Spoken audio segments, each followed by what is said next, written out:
श्रीमती राधा रानी भगवान श्री कृष्ण की हलादनी शक्ति, उनकी अंतरंगा शक्ति जो सबको आनंद प्रदान करने वाली है। संसार में जितने भी देवी देवता हैं उन सभी देवी देवताओं में सबसे उत्तम भगवान श्री कृष्ण है।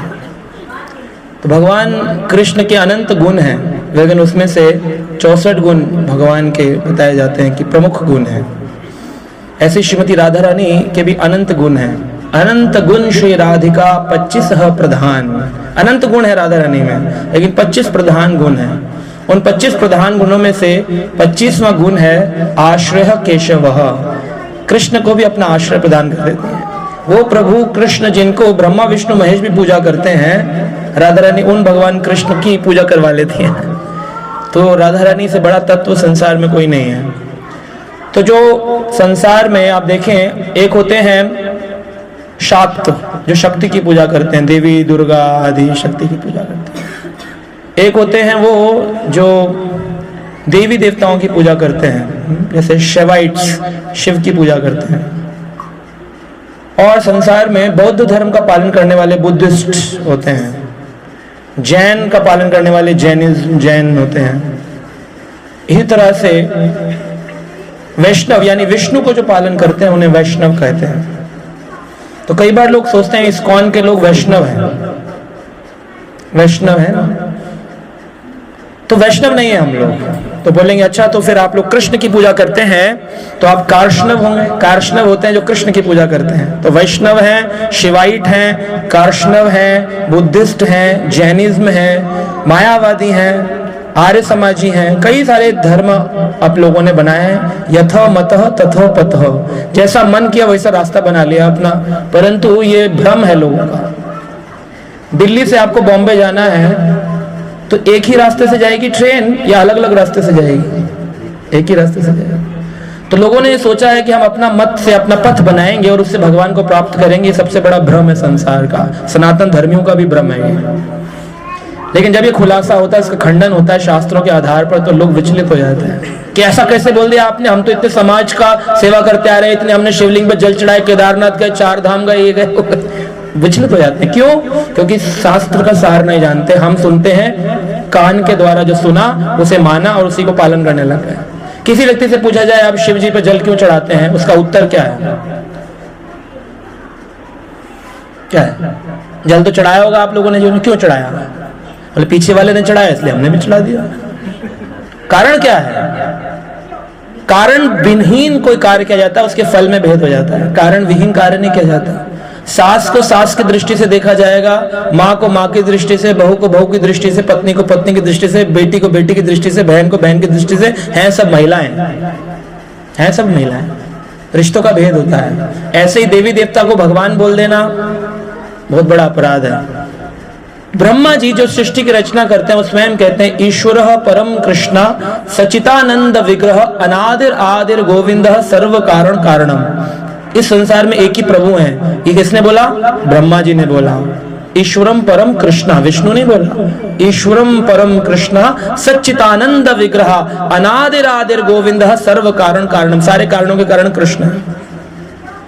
शंकराचार्य ने भी इस बात को बोला, जो कि स्वयं शिव जी हैं। उन्होंने इस बात को बोला क्या? भज गोविंदम भज गोविंदम गोविंदम भज मूढ़मते। क्या बोला?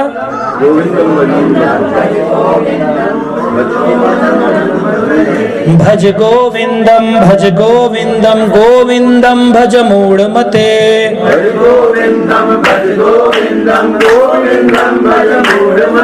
क्या बोला? मूढ़मते यानी मूर्ख व्यक्ति। शिवजी स्वयं कह रहे हैं, शंकराचार्य जिन्होंने पूरे संसार में शिवलिंग की स्थापना करी, जाकर सर्च कर लीजिएगा। शंकराचार्य जी सब कह रहे हैं गोविंद का भजन करो, भगवान गोविंद का भजन करो। क्यों करो? बोले क्योंकि बताते हैं, मेरे साथ में बोलिएगा, बालस्तावत क्रीड़ासक्ता तरुणास्तावत तरुण्यासक्ता वृद्धास्तावत चिंतासक्ता परम ब्रह्मणि कोऽपि नस्ता। क्या बोल रहे हैं? शंकराचार्य कह रहे हैं कि बालस्तावत क्रीड़ा आसक्ता।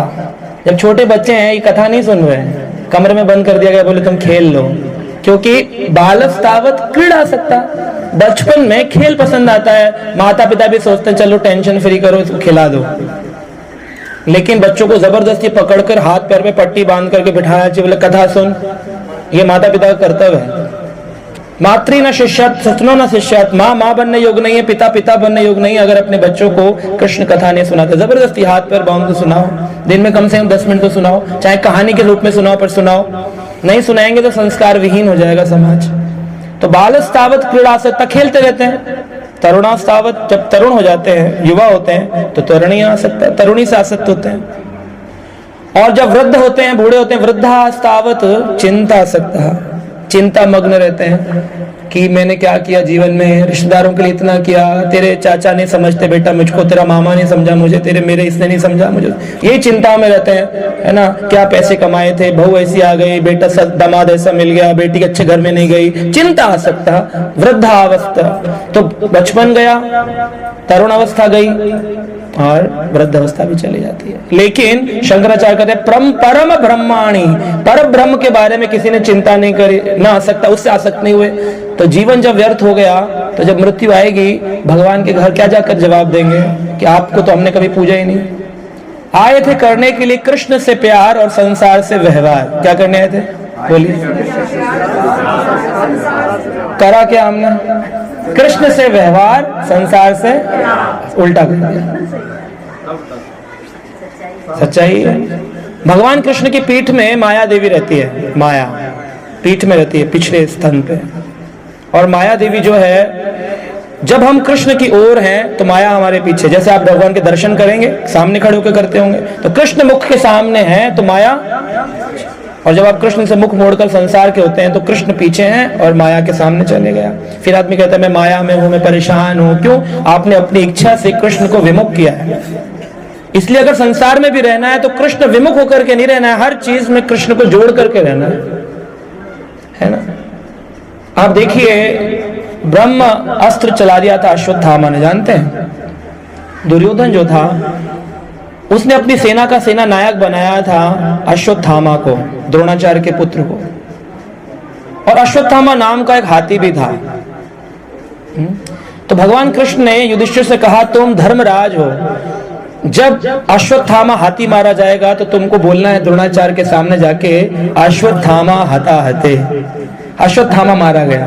तो युधिष्ठिर बोले मैं तो धर्मराज हूं, धर्म के नियम पे चलता हूं, मैं झूठ कैसे बोलूंगा। तो भगवान कृष्ण ने कहा झूठ और सच मेरे बिना सब झूठ है। अगर तुम मुझसे विहीन होकर सत्य भी बोलोगे तो वो झूठ है। आदमी बोले ना हम तो जी गॉड फियरिंग है, भगवान भरोसे हैं, भगवान से डरते हैं, हम झूठ नहीं बोलते। लेकिन अगर उसमें कृष्ण नहीं है तो आपका सत्य भी 100% झूठ है।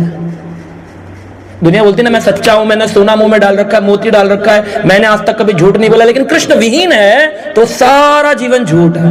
अब देख लो, ये इस कथा से पता चलता है कि कृष्ण विहीन सत्य भी झूठ है और कृष्ण संग है तो झूठ भी सत्य है।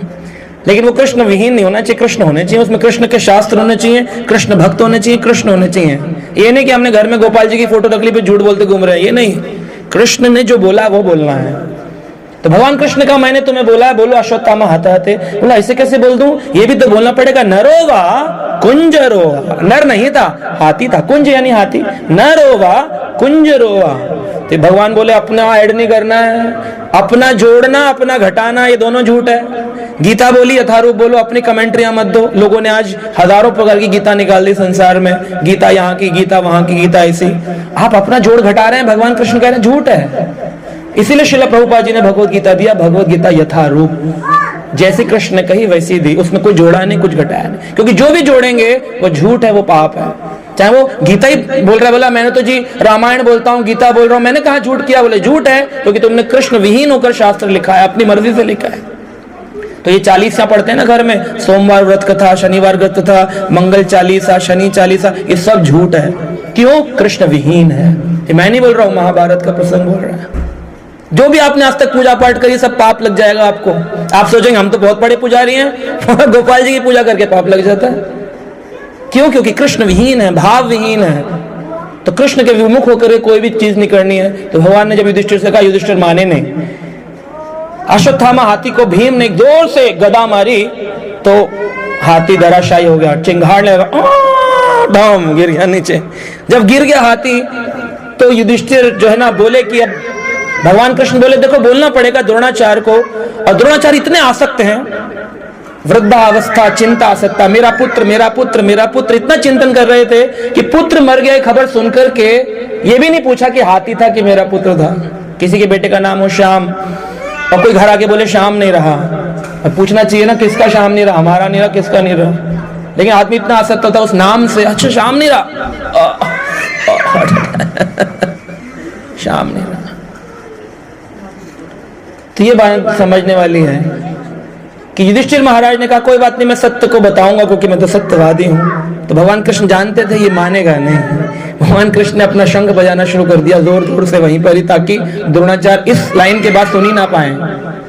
द्रोणाचार्य ने क्या, उन्होंने युधिष्ठिर ने बोला अश्वत्थामा हताहते, जैसे बोला द्रोणाचार्य अपने रथ से नीचे उतर गए, और जैसे उतरे भगवान ने कहा दृष्टद्युम्न जिसकी तैयारी करी थी आ गया मौका, चलो उतरो काटो गर्दन द्रोणाचार्य की, क्योंकि अगर रथ पर सवार रहेंगे तो कोई उनको मार नहीं सकता, क्योंकि सबको तो उन्होंने सिखाया, चाहे युधिष्ठिर है, कर्ण है, अर्जुन है, दृष्टद्युम्न है, द्रौपदी के पुत्र भाई जो है, कोई उनको हरा नहीं सकता था, केवल तभी हरा सकते जब वो आंख बंद करके रथ से नीचे उतर जाए, और तब उतरेंगे जब पुत्र की आसक्ति की मृत्यु की खबर सुनेंगे।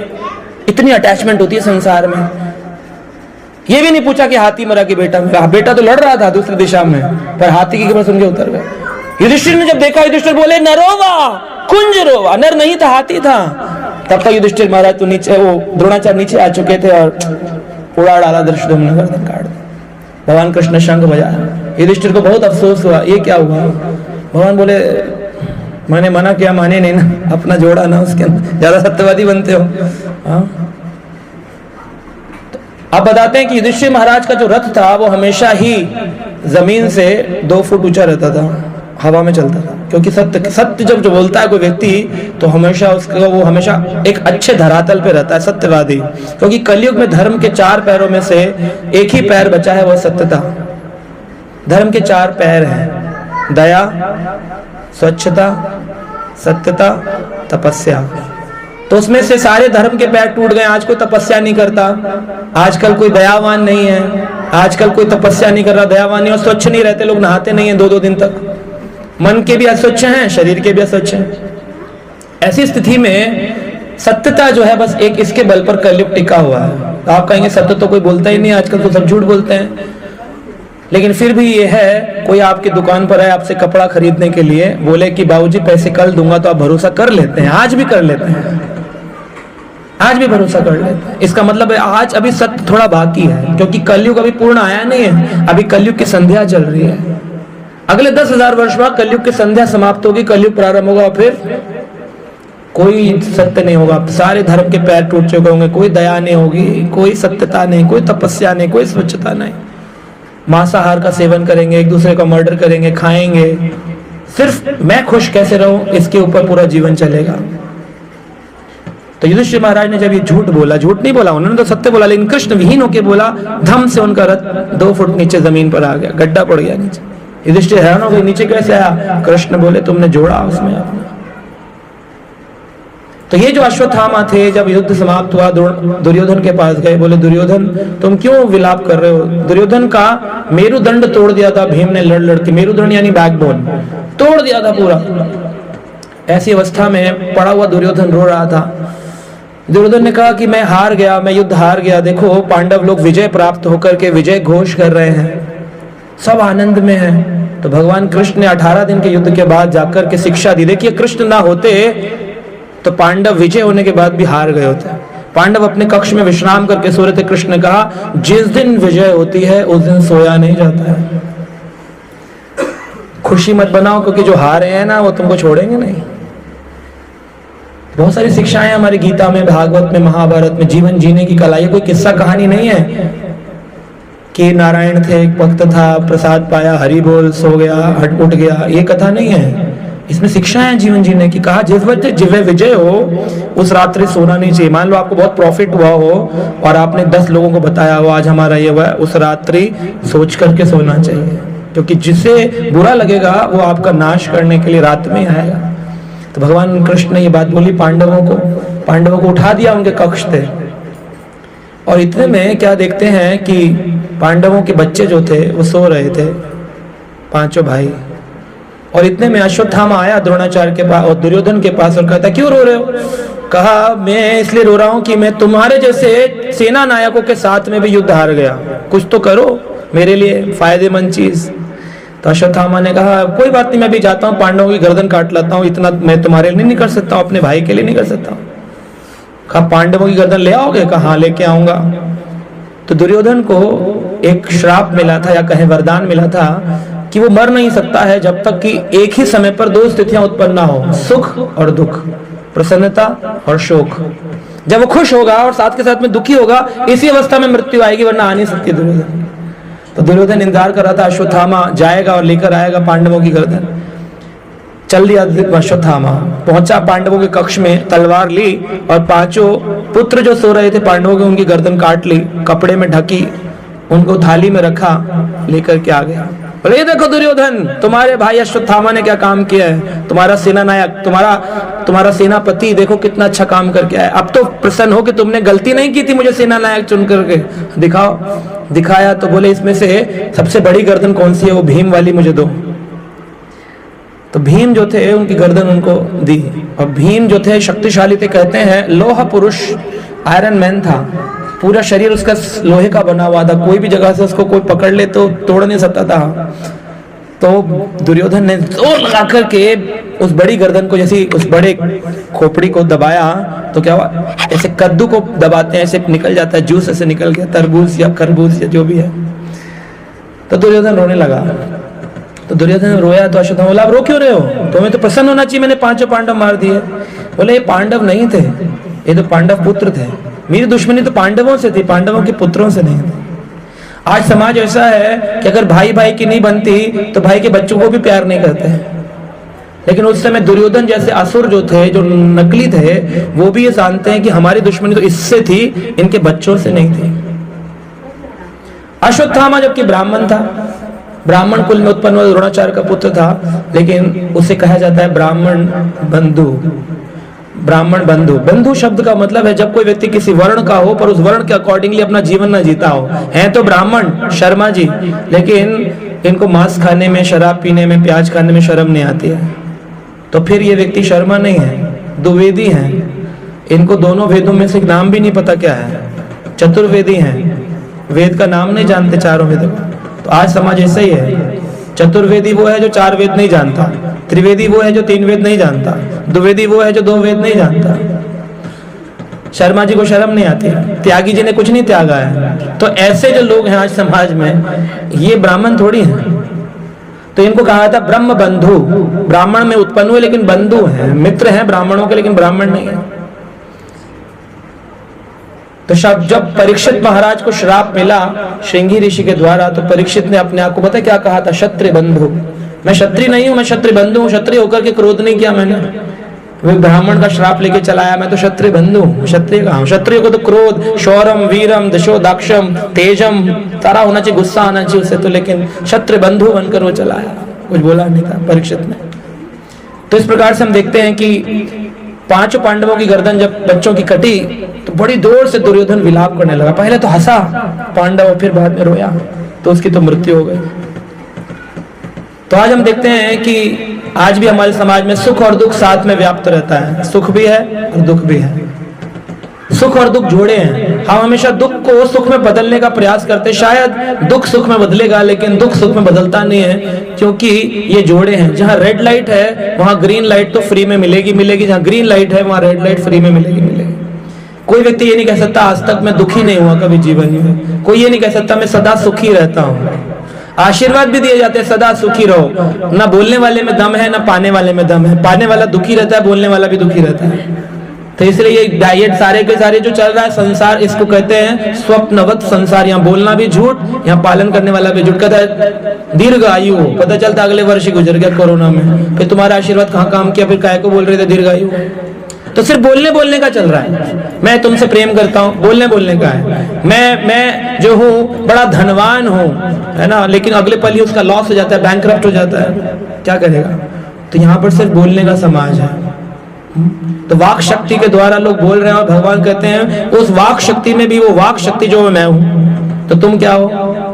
तुम सिर्फ 7 तत्वों के बने हुए हो, मांस, मज्जा, हड्डी, पीप, पस, रक्त, जल।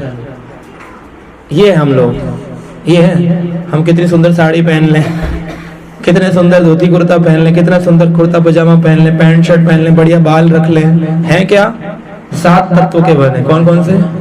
मांस, मज्जा, रक्त, पस, पीप, हड्डी, जल। इसके ऊपर भगवान की बड़ी रहती हुई कृपा हुई कि भगवान ने एक स्किन लगा दी। ये स्किन है ना, ये लगाई।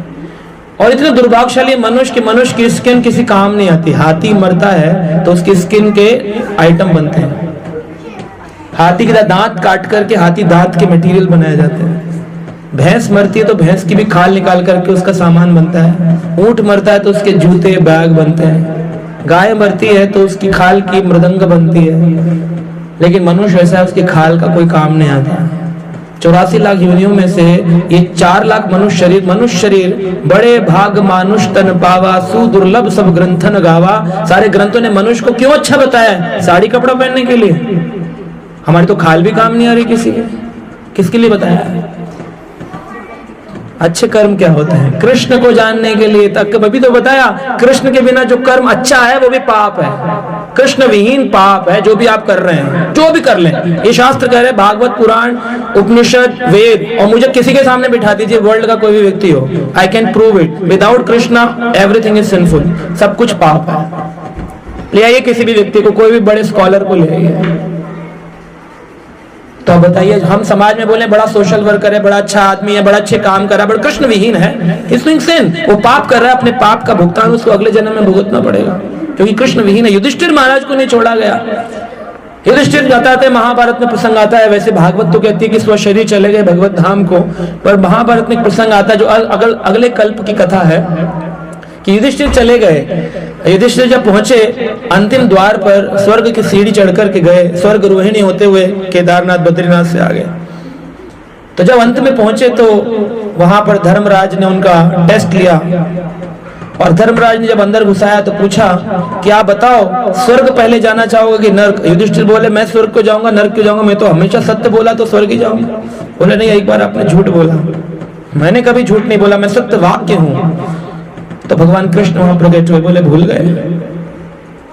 युधिष्ठिर बोले, अब वो झूठ में काउंट होगा? बोले हाँ। बोले, मैंने तो एकदम सच बोला था, हाथी नहीं मरा है तो हाथी मरा है, इंसान नहीं है। बोले, तो तुमने मेरी बात ना मान करके, सोचिए शास्त्र को मानना कितना मुश्किल, कितना इंपॉर्टेंट है। यम शास्त्र विधिम उत्सृज्य वर्तते काम करात, न साम सिद्धिम आपनोति, न सुखम न पराम गतिम। न सुख मिलेगा न परम गति मिलेगी। शास्त्र को छोड़ना नहीं है। और लोग शास्त्र पकड़ ही नहीं रहे, छोड़ना तो दूर की बात है। बोले, हमने छोड़ ही रखा है, पकड़ा ही नहीं। यम शास्त्र विधि उत्सृज्य, शास्त्र विधि को छोड़कर कुछ भी नहीं करना है। अलग अलग मत बना रखे हैं। संतोषी माता शास्त्र में दिखाइए, कौन सी माता है? कौन सी माता है? ये लोगों ने कौन से साल में बने, ये भी बता दूंगा मैं आपको। इस्लामिक कैलेंडर 1400 वर्ष में निकल कर आया। 1400 ईस्वी में हमारे भारत में इस्लाम आया। इससे पहले इस्लाम नहीं था। 2000 साल पहले क्रिश्चियन धर्म आया, इससे पहले क्रिश्चियन धर्म नहीं था। 2500 साल पहले बौद्ध धर्म आया, बौद्ध धर्म नहीं था। तो फिर क्या था? सिर्फ एक ही धर्म था, कृष्णस्तु भगवान स्वयं। महाभारत में आपने सीवी सीरियल भी देखा होगा, किसी पगड़ी बांधे हुए सरदार जी को देखा कि बोले सो निहाल आज ना छड़ेंगे, हरि बोल, ऐसे था कोई देखा? कृष्ण बोला, ओ लॉर्ड आज तो मुझे बाण मारना कर्ण को। कोई बोला या अल्लाह, ऐसा कोई टीवी सीरियल में नहीं दिखा। जबकि टीवी सीरियल तो 30% भी फॉलो नहीं कर रहे हैं, तो उसमें नहीं दिखाया। तो सोचिए कि शास्त्र तो बोल रहे है ही नहीं कोई धर्म, केवल एक धर्म है, कृष्णस्तु भगवान स्वयं। कृष्ण ही स्वयं भगवान। तो अश्वत्थामा ने जब ये पढ़ा कि दुर्योधन मारा गया, सब कुछ नष्ट हो गया, ये तो वो तो अश्वत्थामा से रहा नहीं गया। उसने कहा मैं कमांडर था। अब ये अहंकार देखिए आदमी का, इसे कहते जलन की भावना, द्वेष। द्वेष ऐसा होता है कि जो अपना सुख हो ना हो लेकिन दूसरा दुखी होना चाहिए, उसको कहते हैं द्वेष। जैसे एक बार अभी कोरोना चल रहा था तो हमारे जानकारी में थे 2 केमिस्ट शॉप थी, आपस में खुली थी, लेकिन उनका टाइमिंग था 6 बजे बंद होने का। तो एक का चालान कटा 25,000 रुपये कि तुमने 6 बजे के बाद दुकान खोली है। तो उसने बोला, आप पड़ोसी जबकि बंद करके गया था, बोला रोज ये खोलता था, आज इसकी माँ बीमार है, इसलिए जल्दी चला गया है, आप कल आइएगा ये भी खोलता है।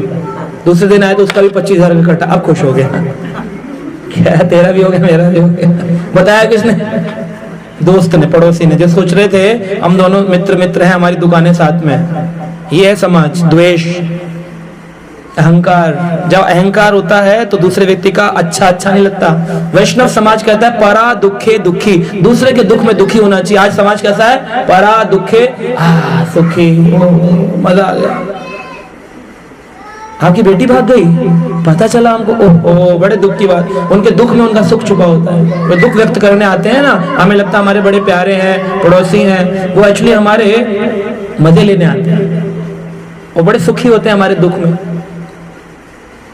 आपकी कार चोरी हो जाए तो कोई दुखी नहीं होगा, वो खुश होता है। आप बोलेगा सामने से, अच्छा पता चला आपकी गाड़ी ही चोरी हो गई, बड़े दुख की बात है। आजकल समाज ऐसे, अंदर तेरे साथ बड़ा ऐसे होना चाहिए था।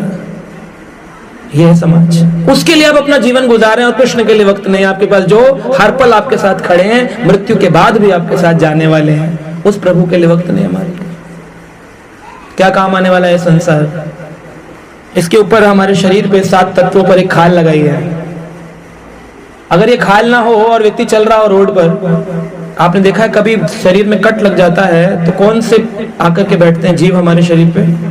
मक्खी। क्यों? कहाँ बैठती है मक्खी?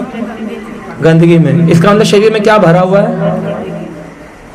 एक कट लग जाए, ब्लड निकलता है, उसमें मक्खी बैठने लगती है, यानी कि अंदर से गंदगी की खुशबू आ रही है उसको। पूरे शरीर में गंदगी भरी है। सिर्फ अगर ये त्वचा ना हो, हमारी स्किन ना हो, तो हमारी क्या वैल्यू है? सिर्फ इस खाल के लिए, वो भी जल जाने वाली है, उसके लिए हम अपना जीवन गुजार देते हैं। तो अश्वत्थामा ने उठाकर के ब्रह्म अस्त्र चलाया, बोले पांडवों के बच्चे मारे गए, अब मैं इनसे इतना प्रतिशोध करूंगा कि इनका वंश समाप्त कर दूंगा। तो उत्तरा नाम की एक स्त्री है, किसकी पत्नी है? अभिमन्यु की। अभिमन्यु को पहले मार चुके हैं, बाकी बच्चे मार दिए। अब बोले उत्तरा जो अभिमन्यु की पत्नी है, उसकी गर्भ में एक पुत्र है, उसका भ्रूण नष्ट कर दूंगा। इस शक्ति से उसने ब्रह्मास्त्र चला। ब्रह्मास्त्र होता है ऐसा, जिस टारगेट को करके चलाया वहां तक जाएगा, नष्ट करेगा, तभी वापिस आएगा, बीच में कोई रोक नहीं सकता। तो उत्तरा जो थी, उनके ससुर कौन है? पांडव। बलशाली भीम, अर्जुन, नकुल, सहदेव, युधिष्ठिर, ये खड़े हैं। लेकिन उत्तरा को जब मालूम पड़ा कि ब्रह्मास्त्र छोड़ दे गया है, तो उत्तरा किसकी ओर गई? कृष्ण की ओर। कृष्ण की ओर जाकर के उत्तरा कह रही है, मेरे साथ में बोलिए सब लोग, पाहि पाहि महायोगीन, देव देव जगतपते, ना अन्यम तत् अभयम, पश्ये यत्र मृत्यु परस्परम। पाहि पाहि महायोगीन, देव देव जगतपते, नान्यम त्वत् अभयम, पश्ये यत्र मृत्युम परस्परम। पश्ये यत्र मृत्यु परस्परम। इस पूरे संसार की ड्युअलिटीज जो हैं, दोगलापन जो है जीवन का, मृत्यु आ जाएगी, उस मृत्यु से प्रभु एक आप हैं जो मेरी रक्षा कर सकते हैं। न अन्य तुम अभयम। इस संसार में भय है, लेकिन अभय देने वाले प्रभु आप ही हैं। कृष्ण मुक्तिदाता एक मुकुंद। भगवान मुकुंद के अलावा कोई आपको लिबरेशन नहीं दे सकता है, भागवत बोलती है। तो जो व्यक्ति भगवान मुकुंद के दास बनते हैं, उनके सेवक बनते हैं, वो मुक्ति को प्राप्त करते हैं। दुर्गा जी के नवरात्र रख लो, दान मिल जाएगा, पैसा मिल जाएगा, गाड़ी मिल सकती है, संसार से मुक्ति नहीं। आदमी बोलता है ना, मर गए जी मुक्त हो गए। मुक्त नहीं हो सकते, जब तक कृष्ण विहीन समाज है मुक्त नहीं हो सकता। मुक्तिदाता एक मुकुंदा, खाली एक ही है कृष्ण। ना अन्यम तो अभयम। इस संसार में कोई अभय प्रदान नहीं करता, सब भयभीत, डराते रहते हैं, डर लगता है। स्वयं देवी देवता डरे रहते हैं। पार्वती जी जो थी उन्होंने एक बार सती माता ने एक बार भगवान राम का टेस्ट लिया। भगवान राम लक्ष्मण और सीता जी जब वन में विचरण कर रहे थे तो सती माता ने पूछा शिव जी से कि आप क्यों प्रणाम कर रहे हैं? बोले मेरे प्रभु हैं। कहे काहे के प्रभु? ये तो वन में विचरण कर रहे हैं, अगर जगह जगह बोल रहे हैं तुम देखी सीता मृगनयनी हे कघ हे मृगनयनी, तुम देखी सीता मृगनयनी। सबसे पूछ रहे क्या तुमने मेरी मृगनयनी सीता को देखा? भगवान राम विलाप कर रहे, रो रहे, तो एक इंसान की तरह भगवान थोड़ी हैं। तब जब उन्होंने इस प्रकार से बार बार बोला तो सती माता के मन में आया मेरे पति थोड़ा सा गलत रास्ते पे, लेट मी चेक, मुझे जाना चाहिए, पता करूं क्या ये सही में भगवान है। तो भगवान शिव ने कहा नहीं, हमें भगवान को कभी टेस्ट नहीं करना चाहिए। ऐसे बोलते हैं ना आदमी, मेरी चाबी कहाँ गुम हो गई ठाकुर जी, अब तो तुम ही बताओ कहाँ गई कहाँ गई कहाँ गई, कहाँ मिल गई, ठाकुर जी ने ढूंढ दी। भगवान को टेस्ट करते, ना मिले तो अरे तुम्हारा तो पूजा ही बेकार है, अब तुम्हारा 2 दिन भूखे रहो। अब लोग बोलते हैं हम बड़े भावुक हैं, हमारा बड़ा भाव है, भगवान से संबंध है। एक माता जी कल मुझे बोल रही थी, मैं तो सब्जी भी काटती हूँ तो बोलती हूँ राधे तू काट दे, राधे तू काट दे, राधे तू राधा रानी सब्जियां काट रही, तुम्हारे घर की नौकरानी बना रखा है तुमने। सबसे ऊंचा तत्व संसार का राधे किशोरी दया करो, गाना गा रहे हो, फिर जब वो दया करने आ रही तो कह सब्जी काटो मेरी, तो नौकरानी बना दिया राधा रानी को अपने घर की। हर चीज में राधा रानी और कृष्ण को इन्वॉल्व कर लेते हैं कि हमारे घर के सेवक हैं, जैसे नौकर बनाते हैं भगवान को। तो ये सही तरीका नहीं है। भगवान की सेवा हमें करनी है, भगवान को सेवा में नहीं लगाना है ना। तो एक दाता राम भिखारी सारी दुनिया मांगती रहती है। एक बार एक भिखारी से किसी ने पूछा कि तू क्यों भीख मांगता, तेरे हाथ पैर तो है? कह रहा सारी दुनिया मांगती है। कह रहा क्यों सारी दुनिया का मांगती है? लोग तो मंदिर में पूजा करते, ना पूजा ना माला ना कुछ, बस बैठा भीख मांगता रहता है। कह रहा बस फर्क इतना, मैं बाहर मांगता हूँ, ये अंदर मांगते हैं, मांगते तो नहीं है। दाता एक राम, भिखारी सारी दुनिया भिखारी है। मांग देते प्रभु शादी करा दो, बेटा ये करा दो, पास करा दो, ये दिलवा दो, वो करवा दो, ऐसा करवा दो, वैसा करवा दो। कहाँ ये कह रहे हैं भगवान मुझे अपनी सेवा में लगा लो, प्रभु मुझे अपनी सेवा में लगा लो, ऐसा बोलते हैं। केवल एक ही मंत्र ऐसा बोलता है, हरे कृष्ण कृष्ण कृष्ण हरे हरे, हरे राम राम राम हरे हरे। केवल एक मंत्र है जो कहता है हे राधा रानी, हे कृष्ण मुझे अपनी सेवा में लगा लीजिए। यही मंत्र है बस। इसको कहते हैं महामंत्र। इसे उल्टा जपो, सीधा जपो, सुबह जपो, रात को जपो, जूते पहन के जपो, दुकान पे बैठ के जपो, इसमें कोई पाप नहीं, कोई अपराध नहीं है। लेकिन आपने गायत्री मंत्र, मृत्युंजय मंत्र, इनमें कई नियम है। अगर नियम में आपकी त्रुटि हो गई तो उसका फल आपको दुख दे सकता है, संसार के दुख दे सकता है। एक मंत्र में त्रुटि हो जाने से दुख बदल जाते, संसार के दुख आते। लोग सोचते हैं हमने तो यज्ञ किया सुख के लिए, लेकिन वो दुख में बदल जाता है। लेकिन महामंत्र ऐसा है, उल्टा सीधा एक समाना, जैसे करो उल्टा जप लो, सीधा जप लो। कुछ लोग हमारे बंगाल में जो बंगाली भक्त कहते हैं हरे कृष्णा कृष्ण कृष्ण हरे हरे, अब ये तो हरे नहीं बोल रहे, हरे कृष्णा, कृष्ण भी नहीं, कृष्ण भगवान का नाम है शुद्ध, लेकिन बोलते कृष्ण कृष्ण कृष्ण कृष्ण।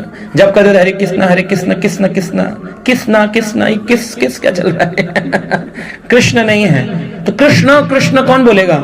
राम को रामो रामो वैसे बोलते हैं, लेकिन इसमें कोई त्रुटि नहीं है। भगवान भावग्राही जनार्दन भावों को ग्रहण करते हैं। हमारे भक्त पूरे विदेशों में हैं, 700 से अधिक ऐसे सेंटर हैं वर्ल्ड में जहां रात दिन भजन कीर्तन चल रहा है। 162 देशों में इस्कॉन जो है पूरे विश्व में फैला है। तो उन जगहों पर लोग बोलते हैं, इटालियन लोग हैं, जापानीज हैं, हले कृष्ण कृष्ण कृष्ण अले अले अले लाम लाम अले अले कृष्ण कृष्ण कृष्ण। क्या उनको फल नहीं मिलेगा नाम जप का? तो लोग बड़े ना त्रुटियां ढूंढते हैं। अजी आपने तो हरे कृष्णा बोल दिया, कृष्णा तो द्रौपदी का नाम था ना, कृष्ण है ना कृष्ण का नाम, तो आप लोग तो कृष्णा कहते हैं। सच्चाई है कि द्रौपदी का नाम कृष्णा है, कृष्ण ही कहना चाहिए। लेकिन अगर किसी ने कृष्णा सोच करके कृष्ण का चिंतन किया तो उसको फल कृष्ण का ही मिलेगा। यह है भावग्राही जनार्दन का फल, यह है भक्ति का फल। यह कर्मकांड नहीं है कि एक नारियल कम हो गया तो पुजारी जी कह रहे तुम्हें अनिष्ट हो गया, तुमने ये नारियल इधर क्यों रख दिया, ये तुमने फल कैसे चढ़ा दिया, ओहो ये तो सड़ा हुआ आ गया। पंडित जी की धोती काली आ गई तो बोले तुम काली धोती दे दी तुमने, ये कैसे कर दिया, शगन तुमने 2100 रुपए दिया, ऐसे थोड़ी होता है तुम्हारा अनिष्ट हो जाए। ऐसा नहीं है, इसमें आप कुछ दो न दो, हरि नाम फल देगा, वो लेगा कुछ नहीं, आपका तार देगा संसार से। वे की भगवान का नाम, हरि बोल। तो अश्वत्थामा ने जब ब्रह्मास्त्र छोड़ा, ब्रह्मास्त्र जाकर के उत्तरा के गर्भ में लगाया, उसने कहा पाही पाही योगी महायोगिन देव देव जगतपते, इस जगत के देवताओं के देवता हो आप, शिवजी भी आपकी उपासना करते हैं। तो ये बात जो है सती माता ने जाकर के टेस्ट कर लिया राम को। राम के सामने गई, अपना रूप बदल के सीता, हे राम मैं तो आ गई। अरे तुम सीते हैं, ऐसे नहीं बोला राम ने। राम ने कहा ओ माँ आपको अपना रूप बदलने की क्या जरूरत पड़ गई। तब जब माँ बोला तो बड़ा उनको भेद हो। अब वापिस आई तो क्या बन गई है राम की राम की माँ। बोले मेरे प्रभु ने तुमको माँ बोल दिया, तुम मेरी भी माँ हो। सती का त्याग कर दिया। और इसीलिए जो प्रसंग आता है कि सती माता ने अपने पिता के घर जाने की जिद करी, बाद में वो भस्म हो गई। और आप जाते हैं हरिद्वार में, तो हरिद्वार में एक स्थान है, कौन सी जगह है, कनखल में उनका स्थान है, दक्ष यज्ञ कुंड, जहां सती दहा हुआ। सती ने क्यों दहा किया? इसीलिए क्योंकि अब शिव मुझे स्वीकार ही नहीं करेंगे। शिव स्वीकार क्यों नहीं करे? तुमने भगवान को टेस्ट किया। क्यों? क्योंकि शिवजी ने पार्वती को बताया, पद्म पुराण का श्लोक है, आराधना नाम सर्वेशाम विष्णु आराधना नाम परम। जितनी आराधना है देवी की, साईं की, हनुमान की, इसकी उसकी जितनी है, आराधना नाम सर्वेशाम विष्णु आराधना नाम परम तस्मात् परतरम देवी तदया नाम समर्चनम। तुम्हें ऐसे भगवान विष्णु के तदीय वस्तु, उनके नाम का जप करना चाहिए। तो बैठ गई थी एक दिन जप करने के लिए। कौन सा जप करने लगी? विष्णु सहस्त्र नाम, 1000 नाम विष्णु के बोलने लगे। तो भगवान भोजन पे वेट कर रहे थे। शिव जी बोले अरे आओ ना, भोजन पर नहीं आती हो तुम तो 1000 नाम ले रही हो विष्णु के बैठ करके। बोले आपने तो कहा था आराधना नाम सर्वेशाम विष्णु आराधना नाम पर, तो मैं विष्णु के सारे नाम ले रही हूँ 1000, एक सहस्त्र नाम। बोले अरे प्रसाद ठंडा हो जाएगा, जल्दी आओ, मैं तुम्हारे साथ ही भोजन लेता हूँ। तो बोले कि लेकिन 1000 नाम लेने में तो समय लगेगा।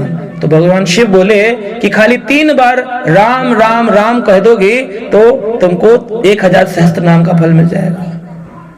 तो यहाँ पर ब्रह्मा जी आए और ब्रह्मा जी ने देखा जब इस संवाद को, तो ब्रह्मा जी बोले कि अरे इतना क्यों देर लगवाते हो पार्वती को लाने के लिए? 3 बार राम राम बोलेगी, इतनी देर लग जाएगी। अरे एक बार कृष्ण बोल दो, सहस्त्र नाम 3000 बार हो जाता है। हरि बोल। एक कृष्ण नाम 3000 सहस्त्र नाम, सोचिए आप कितना फल मिल जाता है।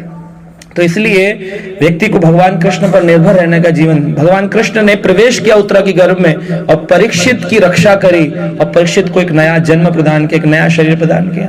अगर वहां नहीं होते, अगर वहां पर नहीं होते भगवान कृष्ण तो कौन रक्षा करता?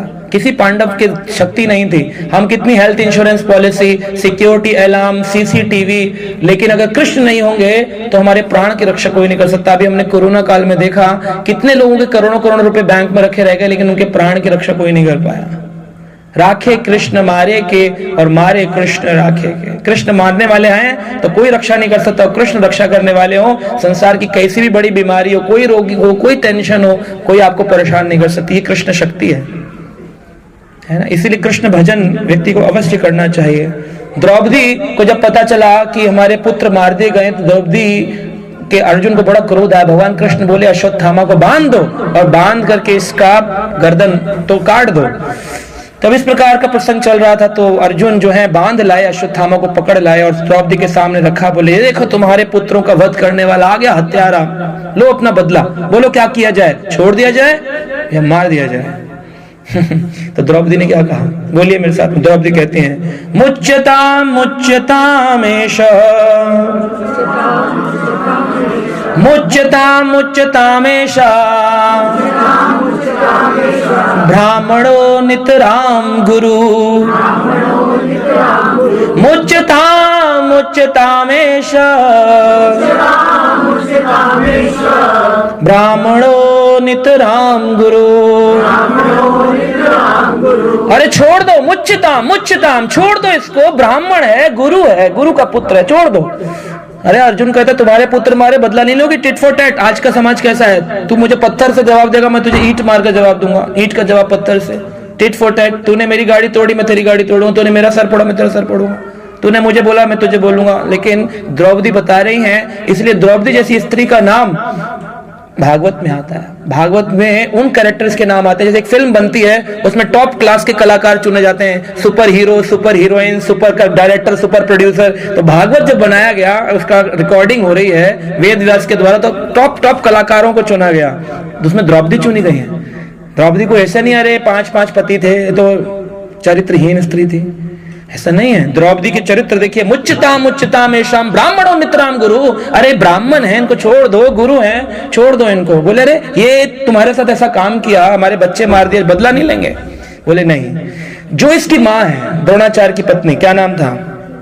कृपि, कृपाचार्य की बहन कृपि जो है वो कितनी दुखी है इस समय। वो भी जिस तरह मैं दुखी हूं, तो क्या जब अश्वत्थामा मारा जाएगा क्या इसकी मां को दुख नहीं होगा? तो गुरु की पत्नी भी गुरु माता होती है, उसको कितना कष्ट पहुंचेगा। तो अपनी गुरु माता को कष्ट पहुंचा करके मुझे क्या प्रसन्नता मिलेगी? और मेरा जो कष्ट है वो तो हो ही चुका है, ऐसा तो है नहीं मेरे पुत्र पुनर्जीवित होंगे। ये होता है समझदारी, ये होता है शास्त्र। ये ना हो तो आदमी गुस्से में आकर के मर्डर होते हैं, लड़ाइयां झगड़े होते हैं। तो सहनशीलता की जो शक्ति है ये शास्त्र प्रदान करते हैं, और सहनशील जिसने सहन करना सीख लिया वो व्यक्ति भक्ति कर पाएगा। जो सहता है वही भक्ति में रहता है। सहते रहो, परेशानियों को सहते रहो, आएंगी, लोग बोलेंगे, उल्टा बोलेंगे, क्रिटिसाइज करेंगे, सब करेंगे। जो सहेंगे वही भक्ति में रहेंगे। लोगों का काम क्या है? बोलेंगे आपको, अरे अब माला उठा के कोई काम धंधा नहीं, घर के काम नहीं देखने, माला लेके बैठ गए। अरे तो तुम लेके बैठ जाओ, जब तुम नहीं कर रहे हो तो तुम्हारा काम हमें तो करना पड़ेगा, हम लेके बैठ जाते हैं माला। एक बार मुझे, जब मैं माला शुरू किया तो हमारे बुजुर्ग बोलते थे ये तो हमारा काम है। अगर जो तुम्हारा काम तुम नहीं कर रहे, तुम्हारा काम हमें तो करना पड़ेगा। तो बस ही बोलते हैं। तो बुजुर्ग उठा के बैठे माला, तो फिर वो ये बात बोलेंगे ही नहीं कि तुम ये क्यों करते हो। हम जानेंगे कि ये कार्य सत्य कार्य है। और द्रौपदी ने कहा छोड़ दो इनको। तो भगवान कृष्ण ने कहा, आप देखते हैं कि अर्जुन क्या डिसीजन लेते हैं। तो अर्जुन ने अश्वत्थामा के मस्तक से मणि निकाल दिया, जिस मणि के कारण उसकी सारी शक्तियां थी, शक्ति विहीन कर दिया, और कहा रक्त प्रवाह हो रहा था, कहा जा अब जी ले। और उसके बाल आधे काट दिया, आधे मूंछ काट दी। बोले ऐसा क्या हुआ? बोले जिसकी इज्जत चली जाती है उसका जीवन मृत्यु के समान है, इसीलिए जीवन जीते वक्त अपनी इज्जत का ख्याल रखना चाहिए। आज हमारा समाज अपनी इज्जत का ख्याल भी नहीं रखता। लोग कहते हैं हमें जो पसंद है हम वही करेंगे, और इस कारण से इज्जत चली गई लोगों की। ना तो वस्त्र पहनने की इज्जत है, ना खाना खाने की इज्जत है, ना रिश्तेदारी की इज्जत है, ना बड़ों का सम्मान है। क्यों? क्योंकि शास्त्र नहीं है, कृष्ण नहीं है, संस्कार विहीन है। तो ये द्रौपदी ने यहाँ पर कहा कि ठीक है बाल तो दोबारा उग जाएंगे, लेकिन द्रोणाचार्य के उस पुत्र अश्वत्थामा का बेइज्जती हो जाने से मुंह दिखाने लायक नहीं रहा। मणि निकल गई, बाल कट गए, मूछें कट गई, दाढ़ी कट गई, तो बोले अभी बेइज्जती हो गई, छोड़ दिया उसको। जंगलों में घूमता रहा अश्वत्थामा। और आज भी कहते हैं अश्वत्थामा चिरंजीवी हैं, आज भी विचरण करते हैं, जीवित हैं वो। लेकिन बदला ये योग नहीं होगी, शक्ति विहीन है, मणि जा चुकी है। तो भगवान कृष्ण के विरोधी जो हैं उनकी शक्ति भी भगवान छीन लेते हैं, और जो भगवान कृष्ण के भक्त हैं उनको भगवान शक्ति प्रदान करते हैं, उनकी रक्षा करते हैं। कौन तू है प्रति जान ही नमे भक्त्या प्रणश्यति। कुंती पुत्र इस बात को जान लो, मेरे भक्त का कभी विनाश नहीं होता। क्षिप्रम भवति धर्मात्मा, क्षिप्रम भवति धर्मात्मा। अगर उससे कोई गलत कार्य भी होता है तो भगवान कहते हैं अगर वो भजन करता रहेगा, अपि चेत सुदुराचारो भजते माम अनन्य भाकम साधुरेवम ही मंतव्यम सम्यक व्यवस्थितो ही सहा। अगर व्यक्ति सम्यक रूप से भजन में लगा रहे और उससे कोई गलती हो भी जाए अनजाने में, तो कृष्ण कहते हैं क्षिप्रम भवति धर्मात्मा, मैं उसे तुरंत ही दोबारा से धर्मात्मा बना दूंगा। शाश्वत शांति मृगच्छति, और वो पुनः शांति को प्राप्त करेगा। कौन तू है प्रति जान ही नमे भक्त्या प्रणश्यति, मेरे भक्त का कभी विनाश नहीं होता। अब भाई भगवान की वाणी पर भी विश्वास नहीं हो और कृष्ण भजन ना करें और लगे रहें अपने वही चोला चढ़ाने में, तो क्या फायदा। हनुमान जी की लोग पूजा करते हैं, प्रातः काल में जाते हैं, सुंदर कांड में ही चौपाई आती है, प्रात लही जो नाम हमारा ताहे मिले ना बाध नहारा। जो सुबह सुबह मेरा नाम लेते हैं उनको उस दिन आहार भी नहीं मिलता। तो हनुमान जी क्रोधित होते, क्यों? क्योंकि सुबह बैठकर नाम जप कर रहे हैं। और नाम जब छोड़ करके आप लगे हनुमान जी का रंग लगाने, चोला चढ़ाने, सिल्वर को फॉइल लगाने, जो कि मांस की दुकान से बनकर आती है। आपको पता है जितनी वर्क आती है ये सारी की सारी चांदी की वर्क, जो जानवर होते हैं उनकी आंतें जो होती है इंटेस्टाइन, उस पर कूट कूट करके बनाई जाती है। मतलब आप कभी भी देख सकते हैं, न्यूज चैनलों ने कवर किया, समझाया, लेकिन लोग खाने वाले खा रहे हैं। सारी बर्फी के ऊपर, सारे खाने के ऊपर चांदी की वर्क लगाते हैं। ये चांदी की वर्क, इतना सा पीस होता है चांदी का, उसको रखते हैं लेदर के अंदर, उसकी आंत में, और उसके बाद उसको हथौड़े से कूट कूट करके बनाया जाता है। उसमें सारी आंतें चिपकी होती हैं, उनको फिर निकाल करके लेयर बनाकर बाजार में बेचते, उसको फिर लगाते हैं और आप उसी मिठाई को खाते हैं। काजू की बर्फी, काजू कतली, वही चांदी, मांस खा रहे होते हैं, नॉन वेजिटेरियन आइटम है। इसीलिए भजन नहीं कर पा रहा आज का समाज। खाना पीना तो बहुत अच्छा है, लेकिन भजन नहीं है, क्योंकि खान पीन ठीक नहीं है। जैसा खाएंगे अन्न वैसा बनेगा मन, इसलिए मन में टेंशन है। तो मन को सुरक्षित रखने के लिए अन्न सुधारें और अपना संग सुधारें। जैसा करेंगे संग वैसा चढ़ेगा रंग। अच्छे लोगों के साथ उठे बैठे भक्तों के साथ भगवान का भजन करें, तो फिर हमारी रक्षा करेंगे, भगवान ने गारंटी ली है। और तुम करोगे अपनी मर्जी तो फिर भगवान क्या करेंगे? अपनी मर्जी चलाते रहेंगे तो फिर हमको वो नहीं मिलेगा जो हम चाहते हैं। ठीक है, तो मैं ही समाप्त करता हूँ उस कथा को। तो राधा रानी जो है वो बड़ी कृपालु हैं। तो मैं सोच रहा था एक प्रसंग सुनाऊं, राधा रानी कितनी कृपालु हैं। श्रीमती राधा रानी और गोविंद भगवान कृष्ण का जो भजन करते हैं, उनको राधा रानी अपनी बड़ी विशेष कृपा करती हैं। एक बार एक परिवार था, आप लोगों के जैसा, मेरे को स्मरण आया कि मैं ये बात तो बोलनी चाहिए।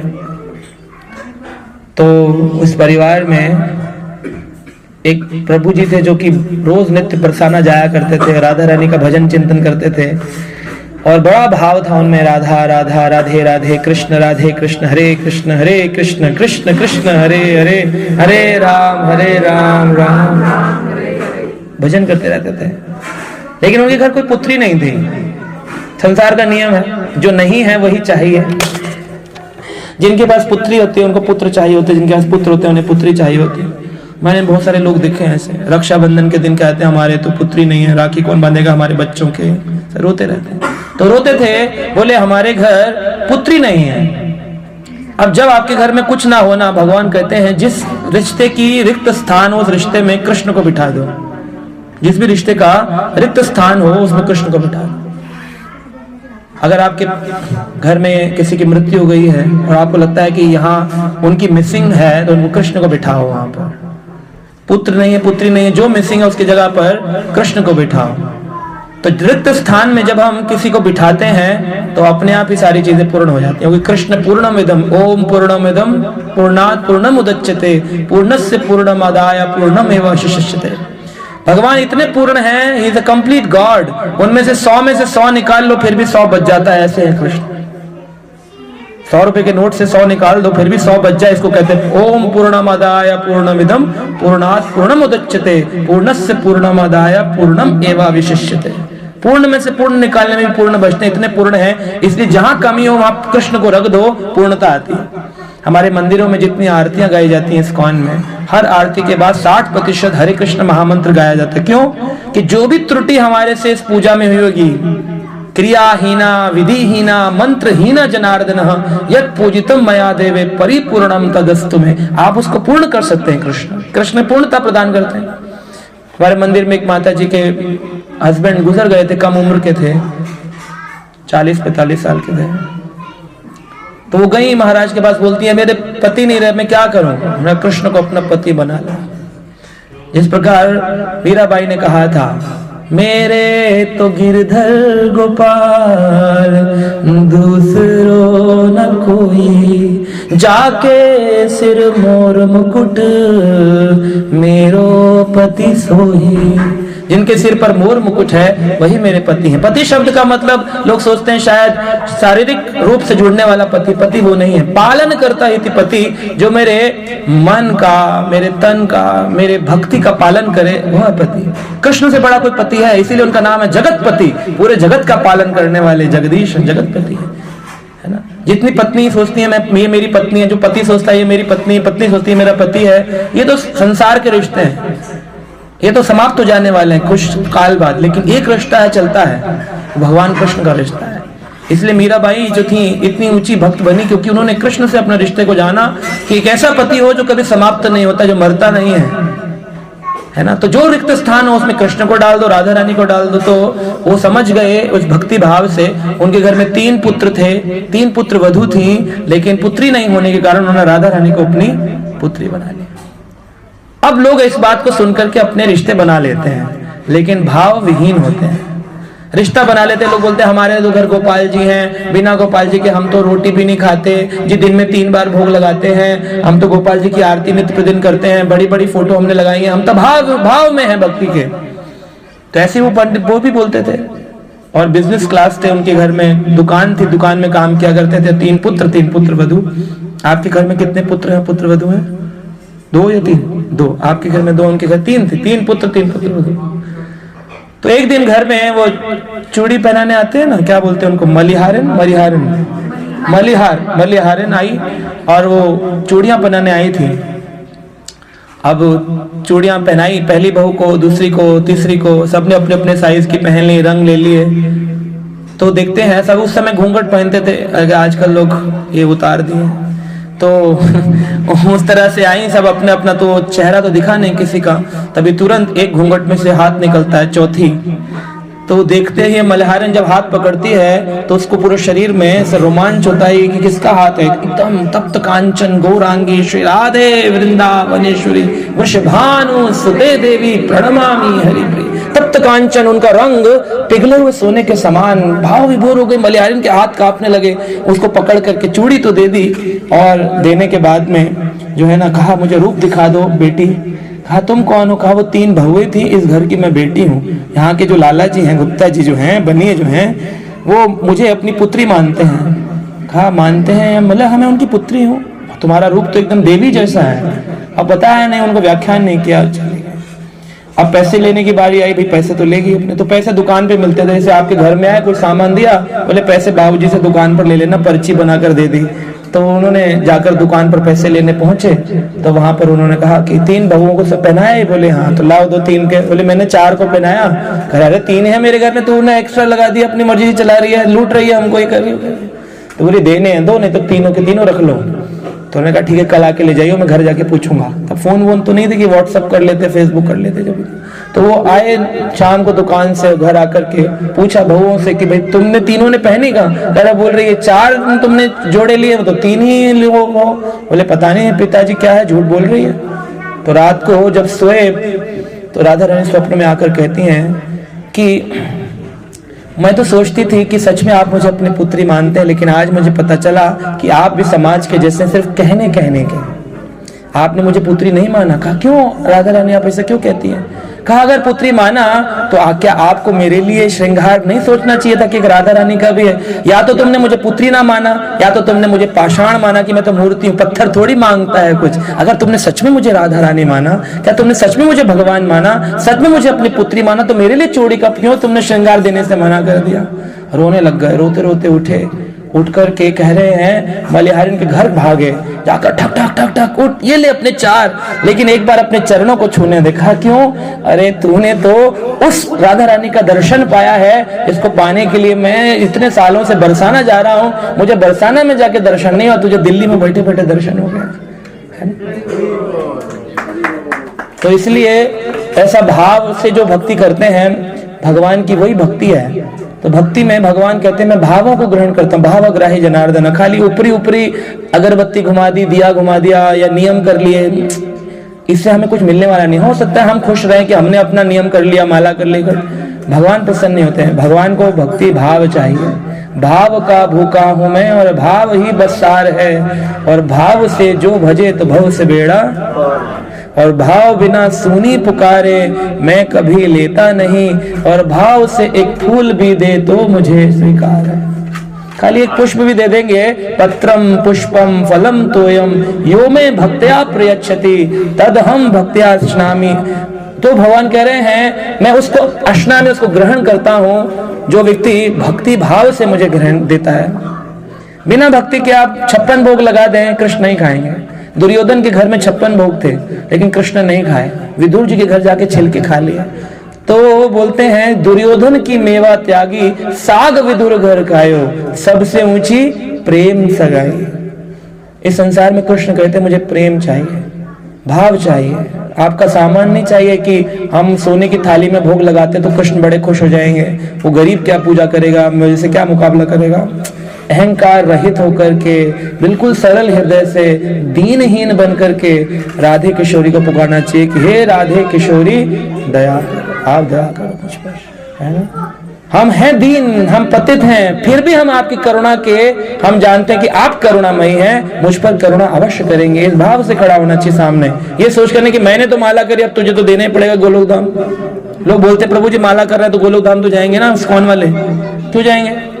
गारंटी है, भगवान का धाम है, भगवान की इच्छा है, उनकी इच्छा सर्वोपरि है, वो चाहेंगे तो ले जाएंगे। हम तो प्रयास कर रहे हैं, शायद इस प्रयास से भगवान प्रसन्न हो जाएं, क्योंकि पूर्ववर्ती आचार्यों ने इन्हीं भजन से भगवान को प्राप्त किया, तो शायद कॉपी पेस्ट करके हम भी मिल जाए। लेकिन ये नहीं कि गारंटी है कृष्ण को नहीं पसंद आया तुम्हारा भजन तो छोड़ जाएंगे। तो इसीलिए आचार्यों की शरण लेनी चाहिए। श्रील प्रभुपाद हमारे इस्कॉन के फाउंडर आचार्य हैं, उनकी शरण लेंगे, उनके शास्त्र पढ़ेंगे, भजन करेंगे तो कृष्ण अवश्य मिलेंगे। तो इस प्रकार से आशा करते हैं आप इस भाव को पकड़ेंगे और इसी भक्ति भावना से इस मंत्र को जपेंगे। ऐसे कितने लोग हैं यहाँ पर जो जप नहीं करते थे आज से पहले, चैंटिंग नहीं करते, कभी माला नहीं करते हैं? 1 2 3 4 5 6। दूसरी वाला, हाँ दूसरी नहीं चलेगी ना प्रभु जी। जो दीक्षा मिली हुई है गुरु महाराज, कोई बात नहीं। देखिए, वंदे कृष्णम जगत गुरु, इस संसार के जगत गुरु हैं कृष्ण। कृष्ण विहीन होकर के जितने भी गुरु हैं या जो भी हैं, हम उनका सम्मान करते हैं, विरोधी नहीं है। परंतु कलयुग के लिए एक उपनिषद है, उसका नाम है कली संतरण उपनिषद। उस उपनिषद में बोला गया है, इति षोडशक नामनम कली कल्मष नाशनम नत परतरोपाया सर्व वेदेषु दृश्यते। सारे वेदों ने दिखाया कि जो ये 16 मंत्र का नाम जप नहीं करता, वो कलयुग के कल्मष से मुक्त नहीं हो सकता। आप जो भजन कर रहे हैं उसे करते रहिए, हम उसे छोड़ने को नहीं कहते हैं। हम ये कहते हैं कृष्ण को जोड़ो, छोड़ो कुछ मत। जोड़ने में क्या प्रॉब्लम? जोड़ तो सकते हैं ना। अरे अपने गुरु जी की भी करते हैं, भगवान की भी करते हैं, एक माला हरि नाम की भी कर लें, क्या प्रॉब्लम? प्रॉब्लम है नहीं है? प्रॉब्लम नहीं है तो प्रॉब्लम नहीं है तो भजन करिए। क्या बोलना है? हरे कृष्ण कृष्ण कृष्ण हरे हरे, हरे राम कोई देवता नाराज नहीं होते, कोई गुरुजी नाराज नहीं होते। भगवान का भजन करने वाले से सभी प्रसन्न होते हैं। 33 करोड़ देवता प्रसन्न होते हैं। बात तो छोड़ दीजिए इंसान की, स्वयं शिव जी, स्वयं पार्वती, स्वयं हनुमान, स्वयं ब्रह्मा, ये सब प्रसन्न होकर आप पर पुष्प चढ़ाएंगे, आपसे प्रसन्न हो जाएंगे कि तुम हरिनाम मंत्र जपते हो। अब सोचिए, अगर हम देवी देवताओं की बात भी ना मान करके वही करते रहे जो कर रहे थे, तो बदलाव कब आएगा? इस life is meant for transformation, not for information. कि ज्ञानी बहुत हैं, जो ज्ञान काम नहीं आता, मृत्यु वक्त में भाव काम आता है। वेंटिलेटर लगा होता है, मुंह में ये लगा होगा, पाइप लगा होगा, आईसीयू में पड़े हुए हैं बाबूजी, उस समय कौन सा ज्ञान काम आएगा? कौन से शास्त्र काम आएंगे? कौन सी नोट कॉपी काम आएंगी? कौन से रिश्तेदार काम आएंगे? वहां पड़ा पड़ा व्यक्ति, डॉक्टर भी नहीं सुनते, अकेला, बस जो भाव उसने पूरे जीवन अर्जित किए होते हैं वही घूम रहे होते हैं। उस कलयुग से एक ही मंत्र निकाल सकता है, हरे कृष्ण कृष्ण कृष्ण हरे हरे, हरे राम राम। तो आशा करते हैं जिन्हों को नहीं जपना आता था वो जपना कर दे। माता जी ऑलरेडी इतना सुंदर भजन कर रही हैं, उनके भाई इतना सुंदर भजन कर रहे हैं, तो लोग पूरा परिवार भजन कर रहा है। आप लोग इनकी देवरानी भजन कर रही हैं, तो जो लोग नहीं कर रहे हैं वो इन लोगों से सीखें और जब करें। आज तो बाबूजी कह रहे मैं भी करूंगा, तो सब लोग करेंगे जब। मम्मी करती हैं जी। मम्मी खाना नहीं खाती जब तक 2 माला नहीं करती। अरे वाह हरी हरी बोल। तो बस प्रभु जी भी करेंगे आपसे, सब लोगों को करना चाहिए। और कृष्ण है आपके घर में तो प्रत्यक्ष इतना सुंदर चर्चा करनी होगी। हाँ करिए ना चर्चा के लिए तो आए हम आपसे सारी अब बात हो जाए। हाँ माता जी को एक चीज चेंज करनी पड़ेगी। क्या? तब तक प्रसाद नहीं पाती जब तक 2 माला नहीं करती। माता जी तब तक प्रसाद नहीं देंगी जब सब लोग 2 माला करेंगे। ठीक है। हाँ बोलिए प्रभु जी।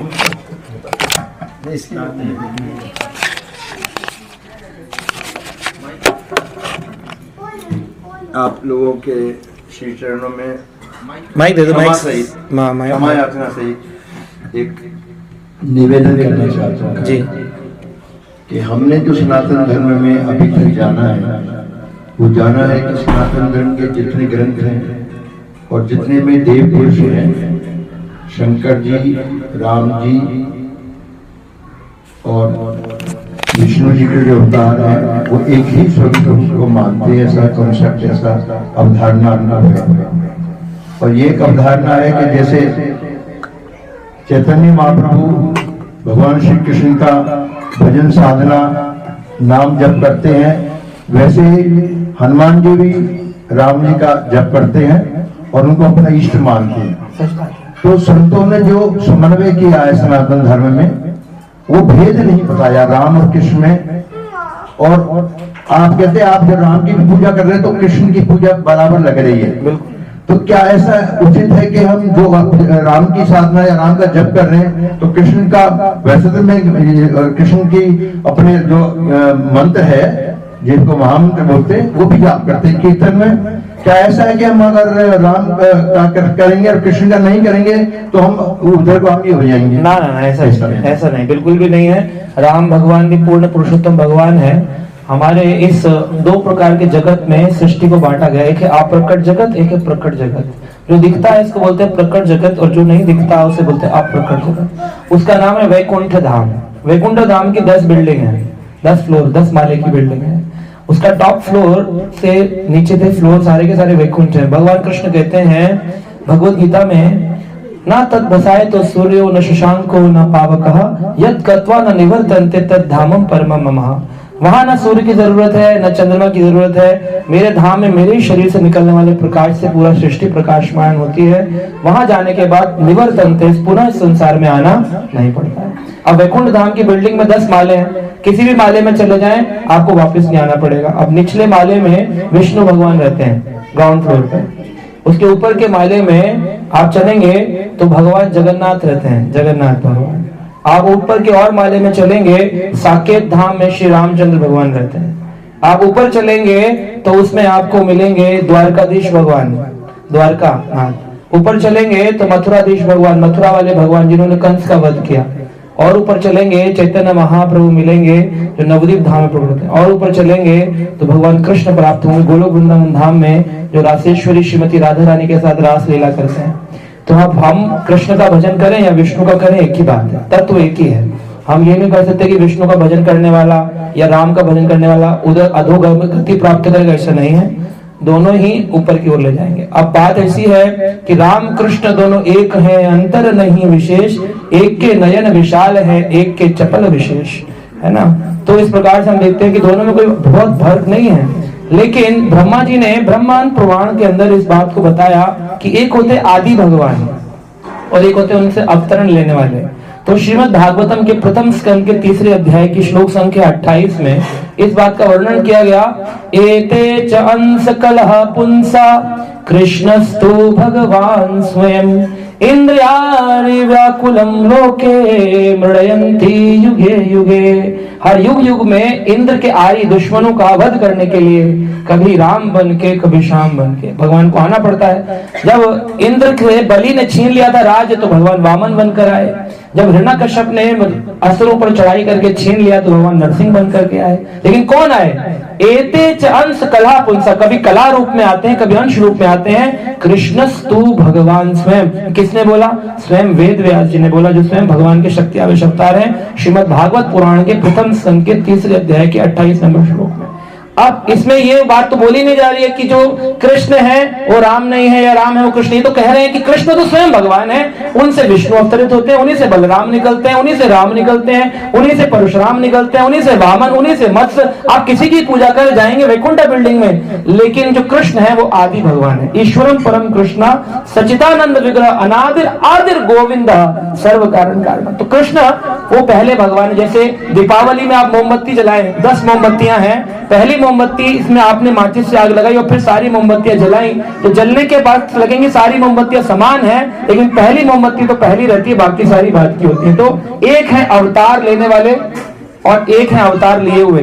तो भगवान कृष्ण कौन है? जो सबको अवतार प्रदान करते हैं, और बाकी जितने हैं वो सब अवतरित होने वाले हैं भगवान से।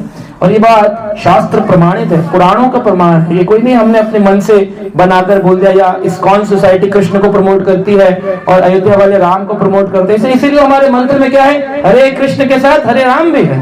राम शब्द तो बड़ा बलशाली है। रा बोलने से सारा पाप निकल के बाहर गिरता है और माँ बोलने से पाप अंदर प्रवेश नहीं करता, मुख बंद हो जाता है। तो राम नाम की तो बहुत महिमा है। उल्टा नाम जपा जग जाना, वाल्मीकि भय ब्रह्म समाना। उल्टा नाम भी फल दे देता है, लेकिन अगर महामंत्र कर लें तो गोलोक धाम की रासलीला प्राप्त होती है, क्योंकि भगवान राम मर्यादा पुरुषोत्तम है और भगवान कृष्ण लीला पुरुषोत्तम है।